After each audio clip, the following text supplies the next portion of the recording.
Students, in this lecture we are going to discuss management history. Management history क्या है, management की history में कौन से factors over the period of time evolve हुए और उन्होंने किस तरह से कंट्रीब्यूट किया मैनेजमेंट के different theories, laws and processes को इवॉल्व होने में, उसके बारे में हम इस लेक्चर में बात करें। इनिशियल टाइम पीरियड जो आता है वो आपके पास एंशियंट टाइम में आता है, जैसे कि इजिप्ट थे, जो इजिप्शियन जो सिविलाइजेशन थी या चाइनीज सिविलाइजेशन थी, तो वहाँ पे वो क्या करते थे, उन्होंने अपने जो पिरामिड्स बनाए, उन्होंने अपनी जो कंस्ट्रक्शन इंडस्ट्री थी उसके लिए जितने भी बहुत सारे फैक्टर्स ऑफ प्रोडक्शन को एक जगह पे एंगेज करके उनको एक जगह पे एक्युमुलेट किया, और एक्युमुलेट करने के बाद उन फैक्टर्स को मैनेज किया properly. This is the one initial time example of management that was properly done by the human in the ancient times. उसके बाद अगर हम बात करें तो with the passage of time, जैसे जैसे सिविलाइजेशंस डेवलप्ड होती गई, इंसान तरक्की करता गया, बहुत सारे फैक्टर्स ने रोल प्ले किया. जैसे कि आपको मैंने बताया था ट्रांसपोर्टेशन के फैक्टर्स का, आप साइंस एंड टेक्नोलॉजी के एडवांसमेंट का, इनोवेशंस होने का, इन्वेंशंस बहुत सारी हुई.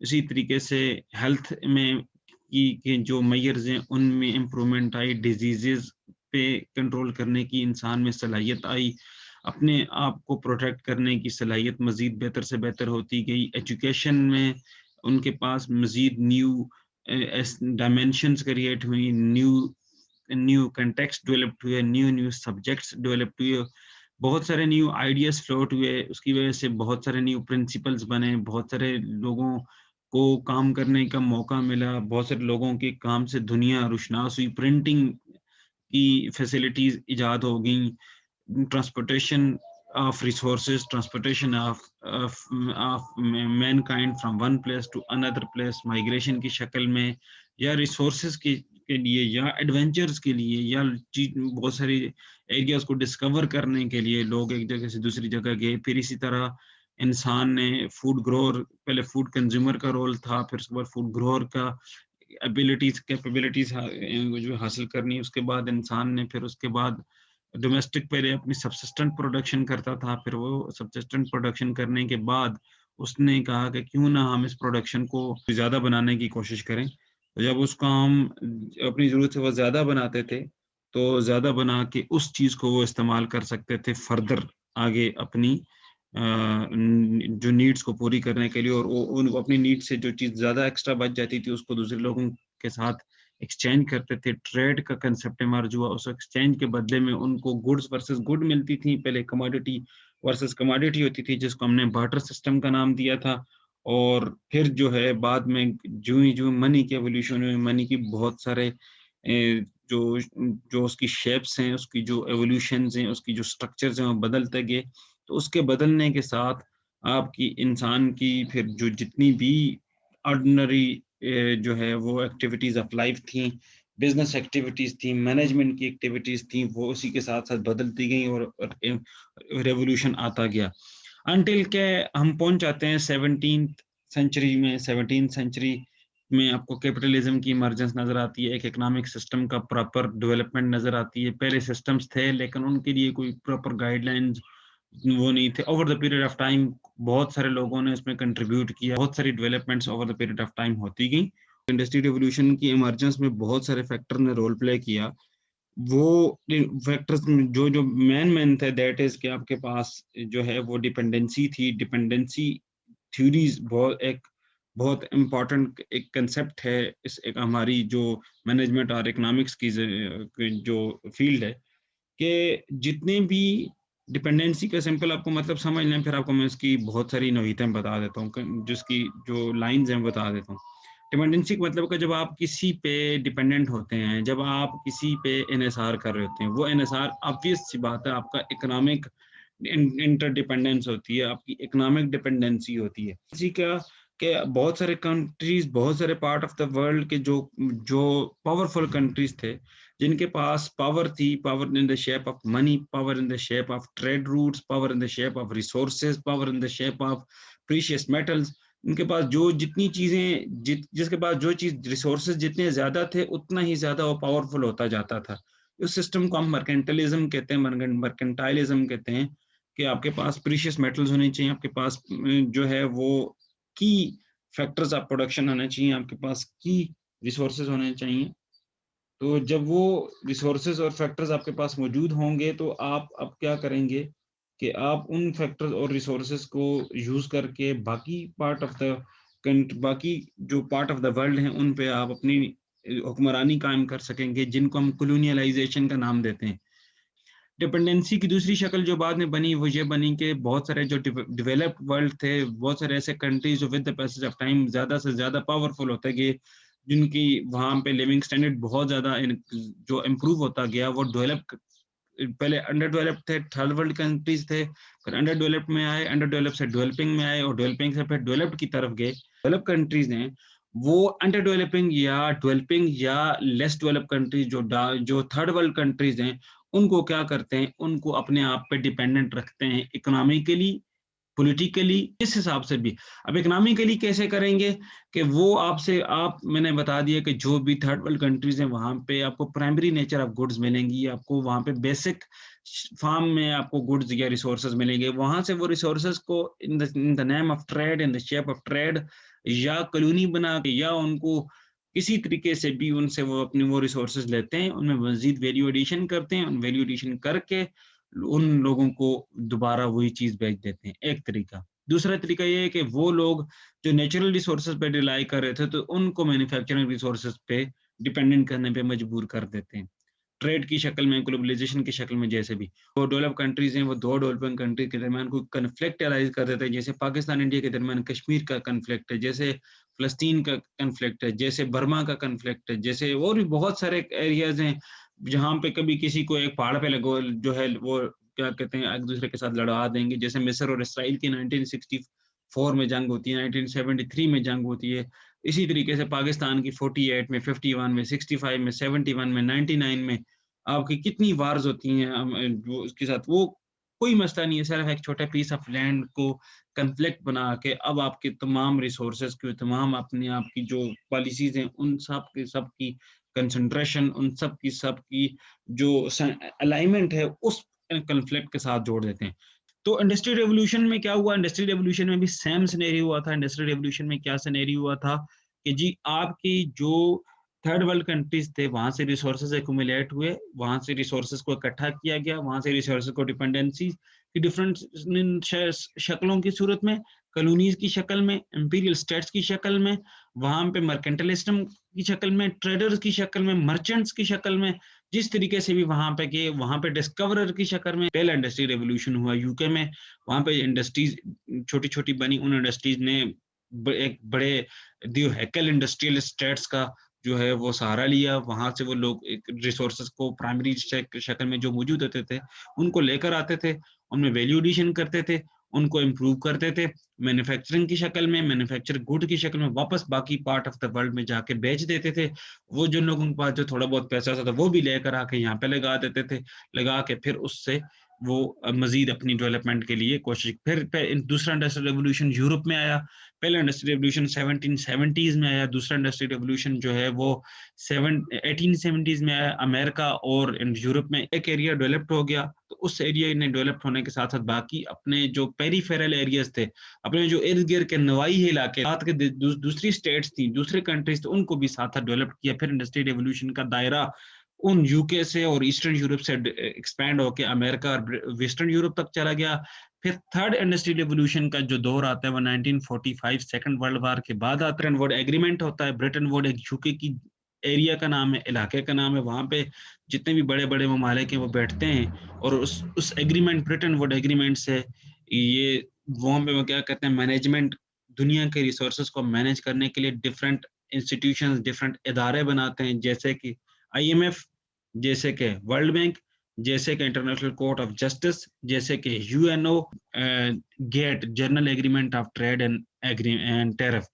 पहला मैंने आपको बताया कि जी आईएमएफ का क्या काम होता था, ये एक इदारा उन्होंने बनाया कि जितने भी कंट्रीज जिनमें नॉन डेवलपमेंटल एक्सपेंडिचर की जरूरत होगी, जहाँ पे बजटरी डेफिसिट की बात होगी, जहाँ पे जो आपको ट्रेड डेफिसिट की बात होगी, जो नॉन डेवलपमेंटल आपको एक्सपेंडिचर चाहिए होंगे डेवलपमेंट के लिए, उनको आप क्या करेंगे, फाइनेंस करेंगे थ्रू आईएमएफ।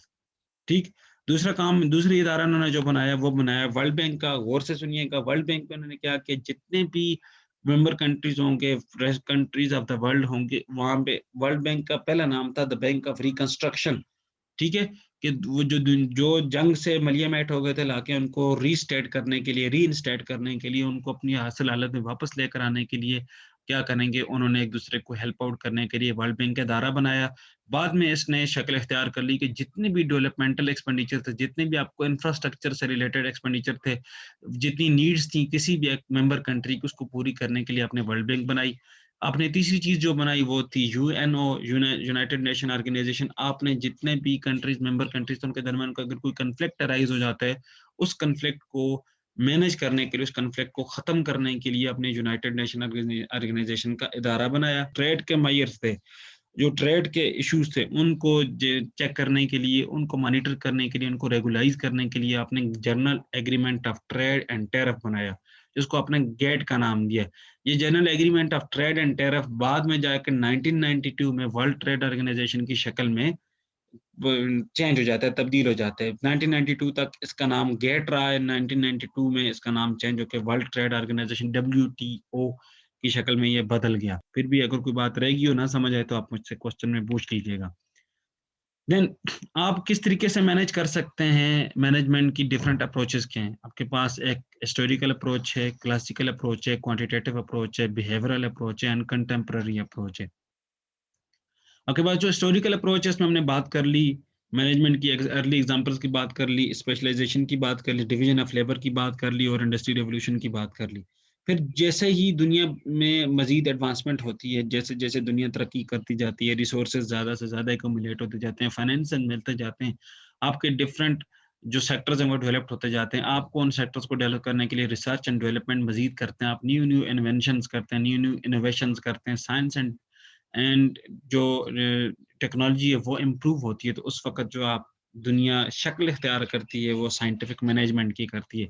ठीक है, कि आप अब चीज़ों को, आप मैनेजमेंट को आप एक साइंटिफिकली मेजर से आप चीज़ों को मेजर कर, जिसकी मैंने आपको एग्जांपल दी थी असेंबली लाइन की। असेंबली लाइन में क्या होता है कि हेनरी फोर्ड कहता है कि क्यों बजाय में एक-एक बंदा एक गाड़ी पे, पहले एक बंदा काम करे, बाकी 4 लोग बैठे हुए वेट करते रहें कि ये बंदा अपना काम खत्म करेगा तो मैं काम करूँ।